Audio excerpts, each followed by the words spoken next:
ఇక్కడున్నారేంటి? అదేనే నువ్వు లోపల ఉన్నావేమోనని చూస్తున్నా. సరిపోయిందిలే సంబడం. వెళ్ళు ఆఫీస్కి. అట్టాగే.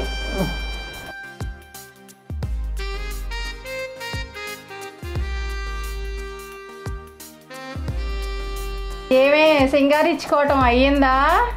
నీ మొగుడికి చూపించు, నా మొగుడికి ఎందుకులే. నన్నెవడు చూస్తున్నాడు? నేను ఎక్కడి నుంచి చూసేది అత్తయ్య? సరే వెళ్ళి నాకు టీ తీసుకురా.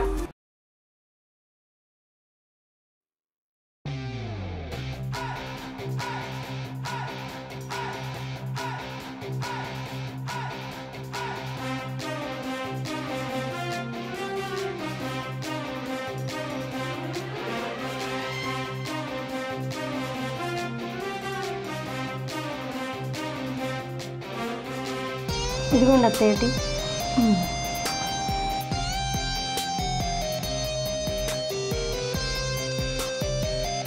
ఏంటి టీ ఇంత నీళ్ళుగా తెచ్చావు? పాలు పోయొచ్చు కదా. ఏం చేయమంటా వత్తా? మీ అబ్బాయి ఒంట్లో పవర్ లేదంట. డాక్టర్ చెప్పాడు రోజు పాలల్లో పౌడర్ కలుపుకొని తాగమని. అయితే రాత్రి పని జరుగుతుందా లేదా? ఏం పని? బండి స్టార్ట్ కావాలని ఇంజిన్ ఆయిల్ లీక్ అవుతుంది. అవునా? మీ మామయ్యదేమో స్టార్టింగ్ ట్రబుల్, వీడికేమో ఆయిల్ లీకేజ్. ఇంకా ఇట్లా అయితే చాలా కష్టం కదే. మామయ్యకి స్టార్టింగ్ ట్రబులా? పైసా అయిపోయింది కదమ్మా, బండి బోరుకు వచ్చేసింది. ఎప్పటికో కానీ స్టార్ట్ అవ్వదు. స్టార్ట్ అయినా ఎక్కడ ఆగిపోయిద్దో తెలియదు. మరి ఎలా అత్తయ్యా? ఎలా ఏముంది, బండి పాతదైందని మూలన పడేస్తామా ఏంది? బండి స్టార్ట్ అయ్యే వరకు సర్వీసింగ్ చేస్తూ ఉండాలి. ఒక్కసారి స్టార్ట్ అయిందనుకో ఇంకా రోజంతా పండగే. ఎక్కడ మధ్యలో ఆగిపోయిద్దో. మీ మామయ్య స్పీడ్గా డ్రైవ్ చేస్తాడు. మీ కొడుకు స్టార్టింగ్ ట్రబుల్ లేదు కానీ తొందరగా ఇంజన్ల నుంచి ఆయిల్ కారిపోతుంది. అట్లా ఇంజిన్లో నుంచి ఆయిల్ కారిపోతే ఆడదు, తట్టుకోలేదుగా. నువ్వే బండికి ఆయిలింగ్ పెట్టి రోజు తుడిస్తే కొంచెం ఎక్కువసేపు డ్రైవ్ చేయొచ్చు. అందుకే అత్త డాక్టర్ పౌడర్ ఇచ్చింది. తాగితే ఎంత దూరమైనా డ్రైవ్ చేయొచ్చంట. ఇక అన్ని లాంగ్ డ్రైవ్లే చేయొచ్చు. మనకి టీకి పాలు లేకపోయినా పర్వాలేదు, వాడికి పొద్దున సాయంత్రం పాలు కలిపి మనకు టీకి లేకపోయినా పర్వాలేదు. మన బండిని మనమే జాగ్రత్తగా కాపాడుకోవాలి. మామయ్య బండిని మీరు ఎంత జాగ్రత్తగా కాపాడుకొస్తున్నారు. నేను కూడా అలాగే చేస్తా అత్తయ్య. అవును కోడ్లా, మన బండిని మనం పట్టించుకోకపోతే వాళ్ళు వేరే షెడ్లో పెడతారు తీసుకెళ్ళి. అవునా? అవునే, మా పెళ్ళైన కొత్తలో మీ మామయ్య బండి తెగ స్పీడ్ మీద ఉండేది. 5-6 సార్లు డ్రైవింగ్ చేస్తా అనేవాడు. నాకు నడుం నొప్పి వల్ల నేను రాలేను అని చెప్పేదాన్ని. అవునా? అప్పుడు ఏమైంది? ఏమే నాకు టిఫిన్ పెడతావా లేదా?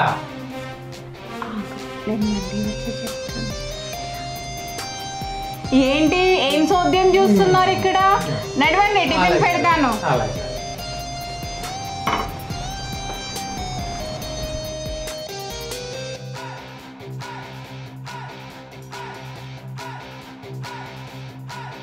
అత్తయ్య అప్పుడు ఏమైంది చెప్పండి. ఏమైంది అంటే ఇంటి సుబ్బాయమ్మని ఎక్కించుకున్నాడంట. దాంతో రైట్లకి వెళ్ళటం మరిగాడు. ఆ నోట ఈ నోట నాకు తెలిసింది. మరి ఏం చేసావు అత్తయ్య? మరి నేను ఊరుకుంటానా? సుబ్బాయమ్మ విషయం అడగకుండా 10 సార్లు డ్రైవింగ్ తీసుకెళ్ళమని అడిగా. నా దగ్గర డ్రైవింగ్ చేసి చేసి అలసిపోయి దాని దగ్గరికి వెళ్ళేవాడే కాదు. భలే చేసావు అత్తయ్య. ఇక్క తిన్నంగా తిరిగింది మామయ్యకి. ఇక నేను కూడా ఆయనకు రెస్ట్ ఇవ్వకుండా 5 సార్లు ఆయనకు డ్రైవింగ్ చేయించాలి. అలా చెయ్యాలి. లేకపోతే ఈ మగవాళ్ళకి కొద్దిగా సందు దొరికితే బండి వేరే షెడ్ లో పెట్టేస్తారు. కూడా వాడు రాగానే భోజనం పెట్టి పాలు తాగిచ్చి నెమ్మదిగా బండి సర్వీసింగ్ చేపిస్తూ బండి లైన్ లోకి వస్తుంది. ఒక్కసారి లైన్ లోకి వస్తే ఆగకుండా డ్రైవింగ్ చేయటమే.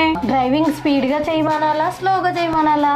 అంత స్పీడ్ కాదు, అంత ఫాస్ట్ కాదు, మధ్యలో వెళ్ళాలి బండి. స్పీడ్ గా తోలితే ఇంజిన్ ఆయిల్ లీక్ అయ్యిద్ది, స్లోగా పోనిస్తే బండి ఆగిపోయిద్ది. అవునా?